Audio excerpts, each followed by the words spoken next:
स्वागत है आपका आज की चाय पे। तो गाइस मेरी ना ब्लिस्टर्स हो गए, ब्लिस्टर्स मेरे को बोला नहीं जा रहा। ये मैडम का व्लॉग था, मतलब 2 व्लॉग पहले तक मैडम की हालत थी, ठीक है। नंबर 1।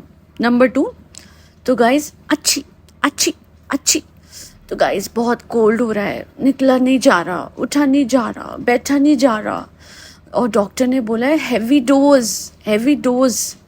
ये मैडम का दूसरा व्लॉग था, ठीक है। कट टू थर्ड व्लॉग, मतलब क्रोनोलॉजिकल ऑर्डर में भी ये औरत अपना झूठ याद नहीं रखती, ठीक है। थर्ड व्लॉग में गाइस अस्सलाम वालेकुम, नमस्कार। तो मैडम ने पूरे घर की डस्टिंग करी है, पूरे घर की सफाई करी, पूरे घर को एकदम लगा के रखा है। ये देखिए गाइस, यस गाइस, मैंने 2:30 बजे तक करा। बेसिकली हर व्लॉग में एक नया झूठ, और दूसरे व्लॉग में पिछले वाले व्लॉग का झूठ भूल जाना, ये मैडम की आदत है। अभी तक तो वो अपने ट्रीटमेंट जो उनकी चल रही थी उस पे थी, फिर उनको और हैवी एंटीबायोटिक्स पे रखा गया क्योंकि उन्हें खांसी और जुकाम हो गया था। बट थर्ड व्लॉग तक वो सब भूल गई और उन्हें याद आया कि मुझे तो अपना घर ठीक करना है, क्योंकि घर बहुत फैला हुआ लग रहा था। और 2:30 बजे तक मैडम जो है डस्टिंग में लगी रही। मैं ये जानना चाहती हूँ कि कौन सी ऐसी क्योंकि इनको बहुत बड़ी बीमारी हुई है, तो कौन सी ऐसी पेशेंट होती है इतनी बड़ी बीमारी की जो कि घर की डस्टिंग कर सकती है। सबसे ज़्यादा इन्फेक्शन तो उसे उधर ही उसी टाइम पे पकड़ा जाएगा। कौन सा ऐसा खांसी बुखार और जुकाम होता है जिसकी बहुत हैवी डोज तो मिलती है, but at the same time जो इंसान ऑलरेडी बहुत बड़ी ट्रीटमेंट पे था वो इस वाली ट्रीटमेंट पे होते हुए भी घर की डस्टिंग। मतलब मैडम कोई सेंस है, कोई सेंस। उल्लू बना रहे हो ढंग से बना लो। याद रख लो, एक डायरी आपने बनाई थी साहिबा की शादी के टाइम, राइट। एक डायरी अपने झूठों की भी बना लो। आप एक से दूसरा झूठ मिला ही नहीं पाते हो, हम आपको याद दिलाएंगे कि कौन सा झूठ कब बोला था और उसे कैसे दूसरे व्लॉग में कवर अप करना है। अरे एक ही व्लॉग में स्टार्टिंग में आप तो गाइस ब्लिस्टर ये करते हो, और उसके बाद उसी व्लॉग में by the end of that vlog तो गाइस मैं भूल गई हूँ कि मेरे मुंह में कुछ छाले थे गाइस। अभी आपके हाथ का ब्लिस्टर कैसा है मैडम? बढ़िया है? ताली मार मार के जो व्लॉग बनाते हो आप अपना, ठीक हो गया? अरे कितना झूठ है यार, मुंह पे झूठ बोल रहे हैं। अब तो मैं कह रही हूँ, पहले मुझे डाउट था, मैं कह रही हूँ आप ब्लैटेंट लायर्स हैं ये लोग। आपके मुंह पे आप लोगों को उल्लू बना रहे हैं और जनता बन भी जाती है। ये तो देखिए हद कि जनता बन रही है। मतलब मैडम अपने व्लॉग्स में बीमार होती हैं और जनाब के व्लॉग्स में घर का काम कर रही होती हैं। अपने व्लॉग्स में उनसे बोला नहीं जाता और जनाब के व्लॉग्स में वो एकदम हंसी ठहाका लगा रही है, पता नहीं क्या क्या। This is just so wrong. आप व्लॉग्स बना रहे हो, आप लोग भूल गए? या फिर आपको लगता है यहाँ पे भी एक्टिंग हो रही है और हर व्लॉग में अलग सीरियल चल रहा है? अरे सीरियलों में भी थोड़ा सा तो वो होता था, एक में प्लास्टिक सर्जरी होती थी तो दूसरे में पति बदल जाता था। ये थोड़ी ना होता था कि पुराना मीर पुरानी शक्ल लेके वापस से आ गया, पर प्लास्टिक सर्जरी तो लास्ट उसमें तो समझ रहे हो मैडम। स्क्रिप्ट राइटिंग ढंग से कर लो, कहीं तो मेहनत कर लो। कपड़े बनाने में तो आपसे हुई नहीं, लेबल के तो हाँ क्या आप डिज़ाइन पहन के गए हो अभी अंकित के घर, मज़ा ही आ गया। वाह वाह, वो क्या बॉर्डर, वो कहाँ से थोक में लेके आ रहे हो, मुझे ये जानना है। ये सबसे सस्ता बॉर्डर होगा आई एम श्योर, या फिर मुझे लगता है वो सरप्लस में निकला होता है ना फिका हुआ, वहां से उठा लिया सूरत से, है ना मैडम? यस यस यही हुआ है ना यार। मैं देख नहीं पाती हूँ, मैं आप लोगों को बता रही हूँ, I can not watch their vlogs, क्योंकि मुझे होता है एक मिनट, अभी तो पिछले व्लॉग में तो इनको ये था अभी ठीक हो गए, पिछले व्लॉग में तो ये था अभी ठीक हो गए, अभी तो घर से निकलने लायक नहीं थी। और जो चीज़ मैंने बोली थी कि क्या हो गया, गणपति जी के दिन चल रहे हैं, आप दिखाते नहीं हो। अब लोग बोलेंगे देखा चाहे तुमने गलत साबित कर दिया। मुझे गलत अभी भी साबित नहीं करा इन लोगों ने, क्योंकि ये लोग 2 घरों में गए जहाँ पे गणपति जी विराजमान थे। दोनों ही व्लॉग्स में इन्होंने गणपति जी को नहीं दिखाया। अरे ना तो कोई पोस्ट डाली इंस्टा पे, ना ही व्लॉग्स में आपने। आप किसी के घर जा रहे हो, किसके लिए जा रहे हो? गणपति जी के दर्शन के लिए ना, तो उन्हें दिखाओ, नमन करते हो अपने। जब सीरियल में होते हो तब आप नमन करते हो, सीरियल में होते हो आप टीका भी लगा लेते हो, सीरियल में होते हो आप सब कुछ कर लेते हो, आरती भी कर लेते हो। बट अदरवाइज ये हिपोक्रेसी है आपकी कि अपने व्लॉग्स में आप कुछ और हो। पैसों के लिए तो आप कुछ भी करोगे, तब आपको रिलीजन नहीं सूझता है ना। और जब आपको पैसे नहीं मिल रहे हैं तो किसी के घर जाके भी गणपति जी सामने है तो भी उनके दर्शन नहीं दिखाओगे, तो भी उन्हें नमन करते हो अपने आप को नहीं दिखाओगे। That is their reality. But इसके अलावा ये जो झूठ चल रहा है बीमारी को लेके, मैं इतने बोलूँगी कि एक चीज़ आप कहते थे और पहले आपने बहुत बोली है कि खुदा का खौफ करो, और तो मैं बोलूँगी कि अब आप करें खुदा का खौफ, क्योंकि एक बीमारी को लेके इस तरीके से बातों को ट्विस्ट एंड टर्न करके रखना इज नॉट डन। आप बहुत ज़्यादा मैनिपुलेट कर रहे हैं अपनी जनता को। एक से दूसरे व्लॉग में आपकी हालत एकदम अलग कैसे होती है? और कोई भी कैंसर की ट्रीटमेंट लेती हुई औरत कैसे घर की डस्टिंग कर रही है, घर की सफाई कर रही है? टारगेटेड थेरेपी है या नॉन टारगेटेड है? अगर इंसान को खांसी जुकाम भी होता है तो लेट मी टेल यू, वो घर की डस्टिंग नहीं करेगा, घर की साफ सफाई नहीं करेगा 2:30 बजे तक। हम इस पे आपको बेचारा वो नहीं बनाएंगे कि होय होय देखो कैसी पतिव्रता औरत है। या तो आप बीमार होके भी ये सब कर रहे हो क्योंकि आपके पति को प्रॉब्लम हो रखी थी, घर नहीं साफ सुथरा था और आपकी व्लॉग्स में बहुत फैला हुआ दिखता था, और जो आपकी व्लॉग्स हैं उसमें भी लोगों ने कमेंट किया था कि कैसा गंदा घर मचा हुआ है।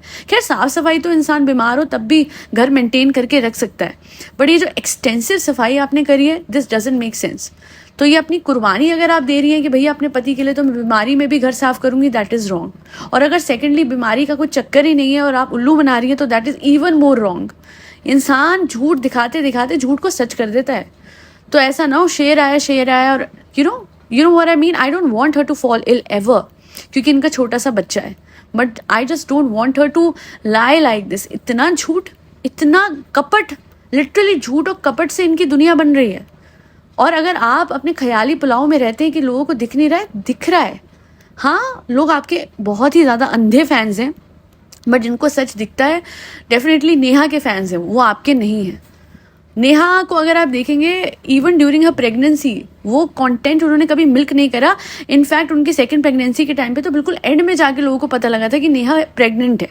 That is the difference between Neha and madam. इससे मुझे नेहा बहुत बेहतर लगती है मैडम से। She is a working women, वो इतनी सारी चीज़ें मैनेज करती हैं बट कभी ब्रैग नहीं करा। और आज तक कुछ भी शो ऑफ अगर करा हो तो मैं कहती हूँ वही करा जो मेहनत से खरीदा है नेहा ने या फैजी भाई ने। वर्थ इट था। आप पढ़ाई करते हो, आप जॉब करते हो, उसके बाद आप कुछ खरीदते हो, मैं तो कहती हूँ वो फिर होता भी है शो ऑफ करने के लायक। वो चीज़ होती है, वर्थ उसकी इतनी है क्योंकि उसमें सिर्फ पैसा नहीं लगा। जैसे जनाब और मैडम का तो मैं बोलूँगी क्या लगा है, हंसी और रोना अपने परिवार का मिल करके। जनाब और मैडम का उसमें सिर्फ और सिर्फ पैसा लगा है, बट नेहा और फैजी भाई के जो कमाई है वो जितनी मेहनत से आई हुई है ना। फैजी भाई की आप शक्ल पे देखते होंगे कई बार थकान दिखती है, and still I am so happy that he supports his wife in such a good manner कि वो पूरे पॉडकास्ट पे अपना इनपुट देते हैं। तो इसे कहते हैं कि आप सब कुछ करके भी अपनी वाइफ का साथ भी दे रहे हैं। तो इसी वजह से बहुत सारे पॉइंट्स हैं जिसकी वजह से नेहा और फैजी भाई मुझे मैडम और जनाब से कहीं ज़्यादा बेहतर लगते हैं। और जनाब इवन इन ये इतनी बड़ी बीमारी अपनी मैडम का साथ नहीं देते हैं। वो लाइव करती है तो उसमें से चले जाते हैं, वो व्लॉग बनाती है तो उसमें इनपुट नहीं देते हैं, चुप रहते हैं कि डिप्रेशन में, और अपने व्लॉग में गाइस मैं ये कर रहा हूँ, मैं वो कर रहा हूँ, तब सारी एनर्जी वापस आ गई है ना। तो ये फ़र्क है, ये फ़र्क है एक अच्छे हस्बैंड में और एक ऐसे हस्बैंड में जो कि सिर्फ व्लॉग्स के लिए अपनी बीवी का साथ दे रहा है। एंड जनाब सीरियसली, ये जनाब क्या मैं कहती हूँ, साहिबा जनाब और मैडम अगर परिवार में हंसी खुशी और मेल मिलाप दिखा रहे हैं तो वो सिर्फ इसलिए क्योंकि व्लॉग्स चल रहे हैं, वरना मीरा रोड में कोई रहने वाला नहीं होता। बट पता है कि एक दूसरे को दिखा के और एक दूसरे से प्यार जता के ही हमें व्यूअरशिप मिल सकती है। एंड इसी वजह से मुझे ये परिवार समझ नहीं आता। किसी ने अभी परसों लिखा कि why are you so obsessed with this family, तो मैं इतना बोलूँगी कि नहीं मैं ऑब्सेस्ड नहीं हूँ, मैं हैरान और परेशान होती हूँ इनके झूठ पे। मुझे जब बार बार दिखता है कि किस तरीके से मैनिपुलेट किया जा रहा है, कितने लोगों को, ऑलमोस्ट 1 करोड़ से ज़्यादा लोगों को, कितने सब्सक्राइबर्स हैं, 35 40 ऐसे ही है ना, इतना ही इसी तरीके का काउंट है। तो 1 करोड़ से ज़्यादा लोगों को जब बल्क में उल्लू बनाया जाता है तो वो समझ नहीं आता।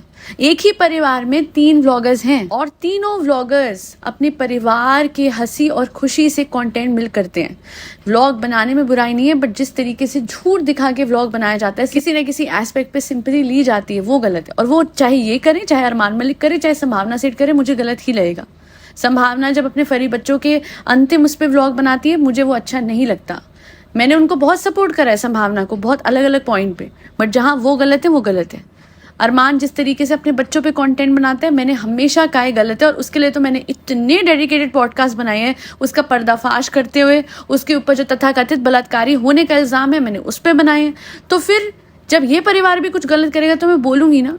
जब आप लोग कहते हैं कि साहिबा अपने ससुराल गई है, वाओ कितनी खुश है, 3 महीने बाद, 3 महीने सॉरी बच्चे होने के 3 महीने बाद तो वैसे गई है, बट अदरवाइज देखा जाए तो पूरा साल के बाद अगर कोई अपने ससुराल जा रहा है, जैसे कोई इंसान मायके जाता है इतना टाइम के बाद, तो कोई बड़ी बात नहीं, कोई एहसान नहीं है। वैसे ही अगर मैडम अपने आप को बीमार दिखाते हुए सबसे सिंपैथी ले रही हैं, क्योंकि प्रे कीजिए गाइस, मेरे लिए प्रे कीजिए गाइस, मैडम के लिए प्रे की, ये सब कुछ हो रहा है। और दूसरी तरफ मैं ये देख रही हूँ कि 1 मिनट फोटोशूट भी हो रहा है, घर की सफाई भी हो रही है। ये बीमार इंसान नहीं कर सकता। और कोई बोलेगा देखिए उनमें ज़ील ही ऐसी है, वो है ही सुपर वुमेन, मैं बोलूँगी वो इडियट है। अगर वो बीमार होते हुए घर की सफाइयाँ कर रही है, अपनी इम्यूनिटी को कॉम्प्रोमाइज़ कर रही है, तो वो महा बेवकूफ़ है। इसमें कोई महानता वाली बात नहीं है कि अगर मैं बीमार हूँ और मैं घर की डस्टिंग करूँगी, मेरी इम्यूनिटी कम है और मैं घर की डस्टिंग और सफाई करूँगी क्योंकि मेरे चुनाव खुश होने चाहिए। गाइस, अरे प्लीज़, सती सावित्री आप नहीं बन पाएंगी। और अगर आप इतनी ही सती सावित्री थी पहले वाले टाइम पे क्या हुआ था? हाँ, तब तो कपड़े पहनने पे भी बंदिश नहीं थी किसी तरीके की। वो कहती थी ना, ये डांस रियलिटी शो में इन्होंने एक एक्ट किया था जिसमें पोर्ट्रे किया था कि कपड़ों पे और खाना बनाने पे, अरे खाना आप अच्छा नहीं बनाती होंगी, उस बात पे आपके पति बोलते होंगे, नंबर 1। नंबर 2, कपड़े आपके वो बॉर्डर वाले किसी को पसंद नहीं आते, पति को तो क्या ही पसंद आते। वो बहुत बड़ा परिवार, एजुकेटेड परिवार था। मुझे नहीं लगता कि वो इतने रिग्रेसिव थे कि आपको कपड़े पहनने पे बोलते। तब तो आप बहुत फॉरवर्ड कपड़े पहनती थी, वैसे जैसे आप चाहती थी। और अब आपको अपने व्लॉग्स के हिसाब से, अपनी जनता के हिसाब से पहनने पड़ रहे हैं, वरना आप वो है नहीं जो आप दिखाती हैं। समझ में आई? ये जो दुपट्टे ओढ़ के किचन में आपने खाने बनाए, ऐसा ही था तो मास्टर शेफ के किचन में भी बनाती दुपट्टे ओढ़ के। तब कहाँ गया दुपट्टा, कहाँ गई बरकत जो किचन में पड़ती है दुपट्टा पहन के? हिपोक्रेसी अपने तक रखो। हम ना उल्लू हैं और ना कभी बनेंगे आपके हाथ। बहरहाल आज के लिए इतना ही। Thank you so much for listening to my podcast. इतना ही बोलूँगी कि व्लॉगर्स को देखना थोड़ा कम कर दीजिए, और अगर आप देख भी रहे हैं तो इनके झूठ को सच मानना बंद कर दीजिए। और ट्रस्ट मी, व्लॉगर्स को इमोशनली मैनिपुलेट करना बहुत ही अच्छे से आता है। कई सारे व्लॉगर्स तो इंडस्ट्री से आते हैं और इनको पता है कि जैसे सीरियल के थ्रू, सीरियल्स में जैसे आप लोग भावों में बहते हैं ना कि भाई देखो देखो ये सास अपनी बहू के साथ कितना बुरा करी, क्योंकि वो रियल नहीं होता बट फिर भी आप इमोशनली अटैच होते हैं। वैसा ही आजकल व्लॉगर्स कर रहे हैं। कभी बीमारी का सहारा लेते हैं, कभी बच्चे का सहारा लेते हैं, कभी परिवार में किसी के जाने का सहारा लेते हैं। फॉर रियल, ये भी मैंने देखा है कि इस दुनिया से कोई चले जाता है, उस बात का सहारा भी लेते हैं और कंटेंट खींचते हैं। क्योंकि अगर कोई इस दुनिया से जाता है तो उसके दुख पे कंटेंट बना के थंबनेल बनाने का जिगरा कोई नहीं रखेगा अगर सच में उस इंसान से अटैच होगा। उसकी फोटो देखते ही उसको रोना आ जाएगा। और यहाँ कंटेंट क्रिएशन में अपनी रोती हुई फोटो लगा के थंबनेल लगाई जाती है, और अभी भी आपको लगता है कि वो इमोशंस रियल हैं। इतना जिगरा होता है किसी में कि आपको इमोशनली आप किसी से अटैच हो और इस तरीके की हरकतें करो? ये क्लिकबेट कहा जाता है। क्योंकि जनता भोली है, वो आसानी से अटैच हो जाती है और इमोशनल मोमेंट्स में बह जाती है, तो बस क्लिकबेट बना दिया जाता है, थंबनेल बना दिया जाता है, रोती हुई फोटो लगा दी जाती है, और आपको लगता है कि सच में जी कुछ तो बहुत बड़ा हुआ है। तो प्लीज़ बहुत ही अपने कान, आंखें, दिमाग खोल के इनके व्लॉग्स देखें, और ना ही देखें तो बेहतर। दैल बी ऑल। बहुत शुक्रिया मेरे चैनल को सपोर्ट करने के लिए, एंड फरी बच्चों को खाना खिलाने के लिए भी, जिसमें कैट्स, डॉग्स, गौ माता और बर्ड सब आते हैं। जय श्री राम। अरे AKC मिरेकल्स, जी हाँ, AKC मिरेकल्स को ज़रूर जाके सब्सक्राइब कीजिएगा। वो that channel is specifically for you all. Self concept enhance कीजिए उस पर जाके, और समझिएगा the importance of positive mindset. Live in the end, live in the wish fulfilled. और वो कैसे करेंगे आप? LOA1, LOA2, LOA3 देख के AKC मिरेकल्स पे 3 वीडियो हैं, जाइए देखिए और समझिए कि जैसे आप चाहते हैं अपनी लाइफ होना, जब वैसे आप रहना शुरू कर देते हैं तो अपने आप रियलिटी में भी आप अपनी वो विशेस फुलफिल कर लेते हैं। That be all. जय श्री राम, राधे राधे, हरे कृष्णा।